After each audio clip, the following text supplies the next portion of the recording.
ole la kan record ma in ai zol tlak lam hi kan an thlir thua ka nga salam so khat la lam bung kon lam mau bok lam pangkha nia lam in new secretariat complex lam kha nia high court building te so lam so tan thil te mzu te tan thil te ai non veng te po khu da kon luang mol zo nuam i vel kha ni he ta chon pui 7 day tang tengin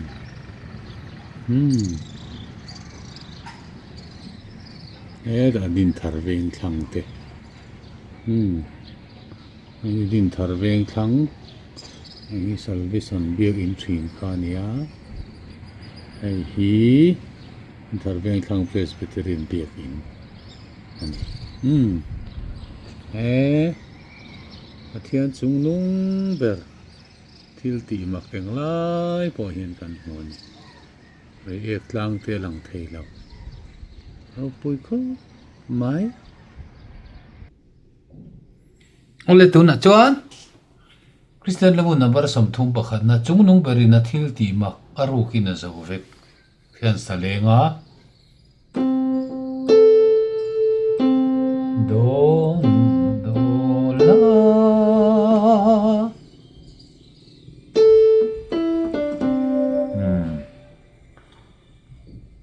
la mi re do ti la ti do re mi so do re mi la zi la ti do la mi ti do la mi kalai kha harve ti do la mi do la mi si la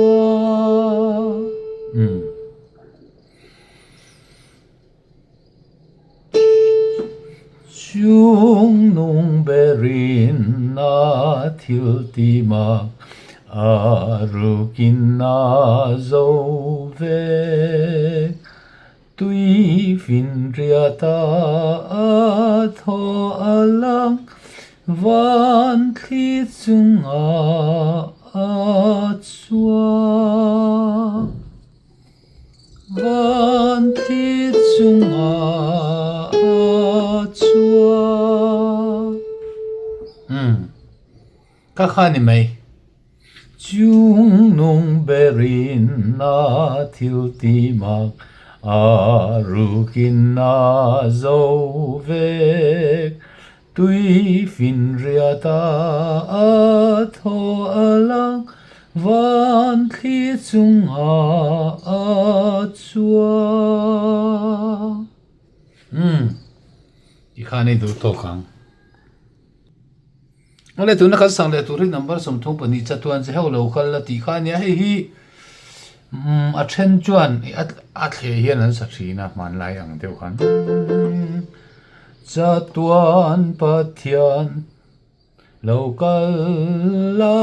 mi ring ai rual lo re tiang khan sa thina kan nu le pa te ho pathen chuan ma se vuak thu mania hei vuak thu mania chatuan Pathian local la mi ring ai rual lo re pia sak tur ni om tak ani wells chun buka mi ania chatuan Pathian local la mi ring ai rual lo re hmangaih le tra tui fin ria nang ma mai a che mi ring sual lam lo pan ya amma tung ding lang i a trong le anung cha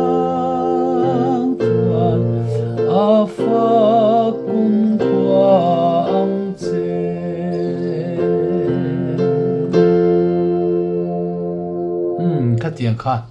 ani ta ni e akitha ki hei mun nia hian a oma e cha tuan ze ho lo kal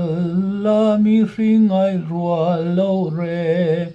hmangaih le tha tui fin riat ti kha riat la hi re aron mangta la re ang khan la re re so mi fa re do anita hemi do hi so aron mangalea re do so do re ti de tani mi hring sual lam ti khan a kha kha chu chen chun hre thiam che lo mai thei a sulfa thiam deuh khan lo zero ula hre thiam mai ang an soi zui lo ang kha kha chu na dot le chu thil mak thui sen lo kan Pathian ti hian nia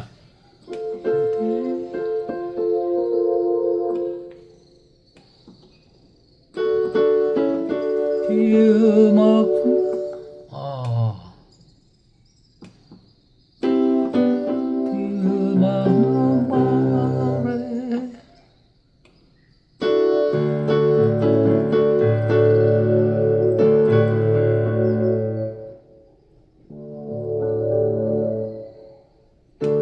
khẩn na hi thil mak chui sen lo kan Pathian i tho tin re mak kan ti hian mi ma se mi khong ai man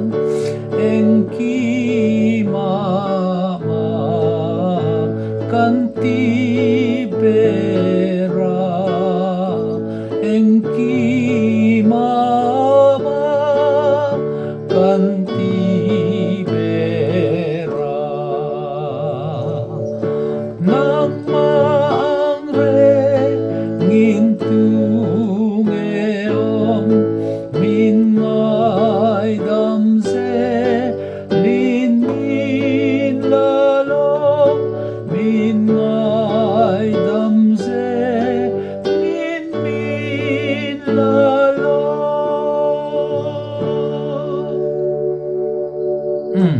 a Khawvel kha chu adik che lo point a thuk hriat nan kan ti ni kha mi lo hre thiam zel mai ula chu thuk ni na hi om le ta thuk ni na hi i eng tin nge ni ka chan dam tu ti nei khan a thuk hen ang ani thil mak chui sen lo kan Pathian i tho tin reng mak kan ti hian mi ma se mi khong ai man enki ma kan ti bera nang ma ang rengin tu min ngai dam zelin min la lo nang mang rengin tu min ngai dam zelin min la lo ka tiang kha ni a kan sa niam tang reng khop mai a thluk hriat na chaw ani e som thu pali na thil tha kan muang hi thil tha kan muang hi ti hi chu thil tha kan muang hi khong ma nan hu hei lo kan parang thil ani Khawvel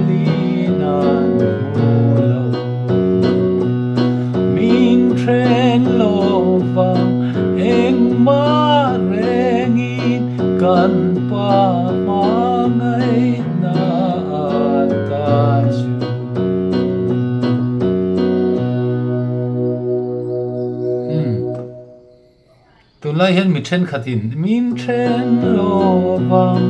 eng ma rengin ti hiền chinga po em chun ni lo ma se eng ma rengin ti kha thu dan thin pa ngai ni eng ma rengin ti kha chu en ti ngai vak lo de zo khani chuan lo em kan pa wa na min ti hi chu aki hi ji ania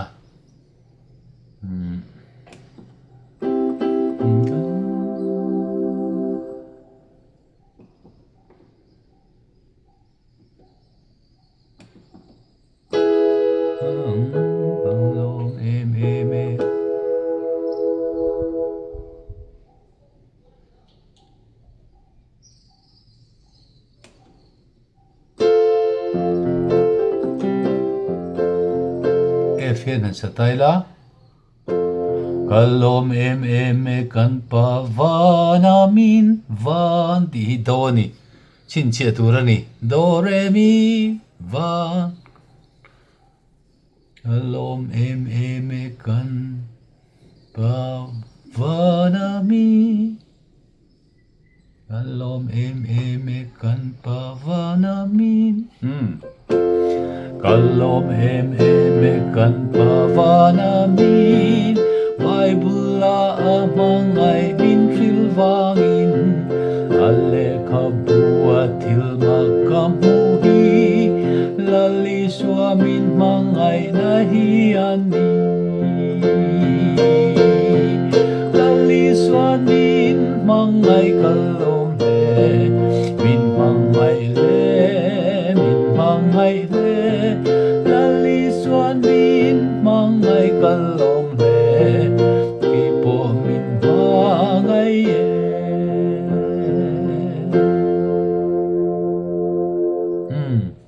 Jesus loves even me tiani ki Lal Isua min hmangaih kalom le ki po min hmangaih an ti chu ale tu hi thanga ania thiam viawa amaro chu min hmangaih ti zo ki po min hmangaih an ti le chu ama ko ve de le ka ke ang mi sual po hi te lo ni ta se chan a thaviau mai thei ni chuan pu chong kho pa hla ho khongai tu Pathian in ti hi ho khongai tu Pathian kan thinlung chungah tharau min bek Lawmna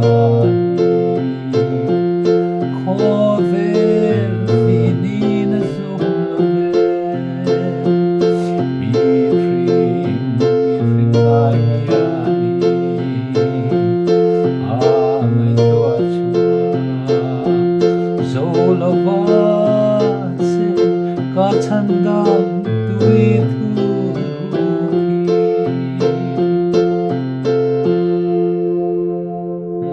split lawa ari leu mea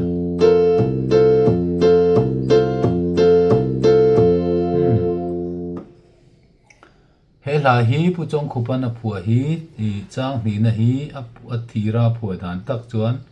o avasang em ti ringot anian ti o avasang em ti khan me leng ko chan ma se chang khatna ne na thu in za turin a thu ki na vasang em thin an chiang rem ta ni an ti ani chuan somthung pasar ina lalpa Lawmna in du chuan a ro hlu chia ro chale zot meang lalpa Lawmna in du chuan a ro hlu chia ro ama aturing he chungin atam ziangai tuaru aome ngaihdamna te tiang lim na le biara la o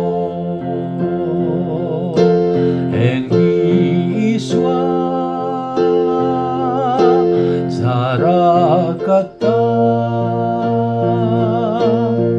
phak na Lawmna inam at hengrose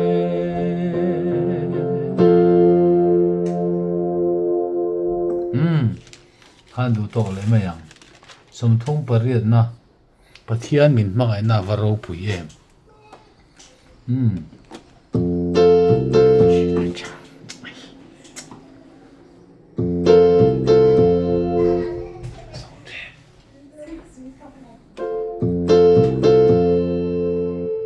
Pathian min hmangaihna avaro pui mi ret hei nu tlaklo malmin so fotri Sual ngaihhnathiamna le lumwana min pe Sual song ne turi min pui thei ange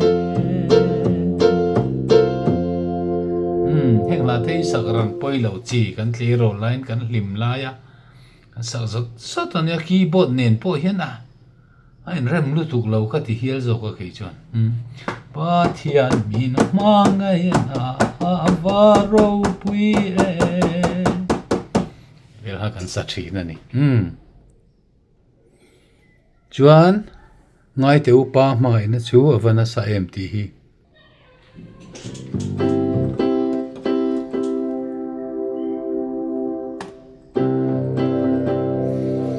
ngai te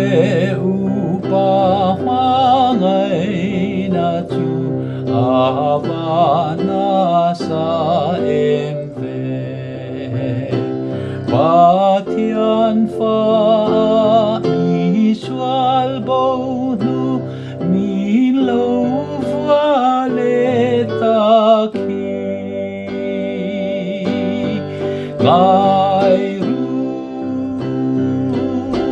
hmangaihna thukzia berin min hmangaihna chu Lawmna sa em ve Pathian fate min vuata Pathian fate min vuata Isen luin min mai tira amakan hatolo ang chungah min mutira afadua min po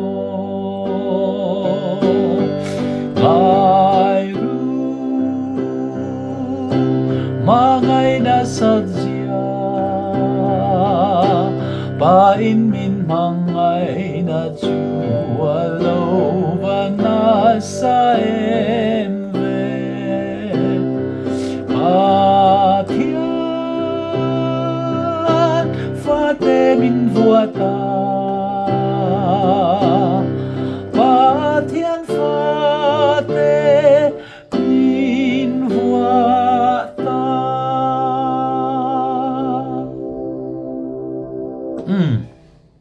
hela hi in hnial ve fo ni a then chon tempo thla ka ngai lo an tia a tempo ngai vekin khuang pu pon ngai te u pan tia mong de ulakin min Pathian fa mi Sual bo nu min lo vale taki hmangaihna thukzia tikan ti thina amaro chu hetiang chi hi athunon le achang hi a hlathluk om zia hrim a style hi ani phung a hi dang dai ani chu wangin athunon ti mon hi a tha ni chang chu ngai te upa hmangaihna chu ti kha chu aran a poilo thun non chu ngai ru hmangaihna sajia ti hi chu hla sakran chi ni lo thu ki mo ngai ru hmangaihna sajia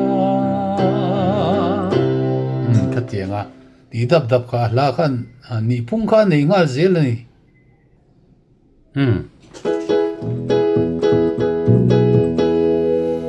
kan Pathian hmangaihna thukzia za ngaihna ina khata buai na tin reng min sang khai pui mal min so sak vo trin hi hmangaih Pathiana isi hmangaih Pathiana isi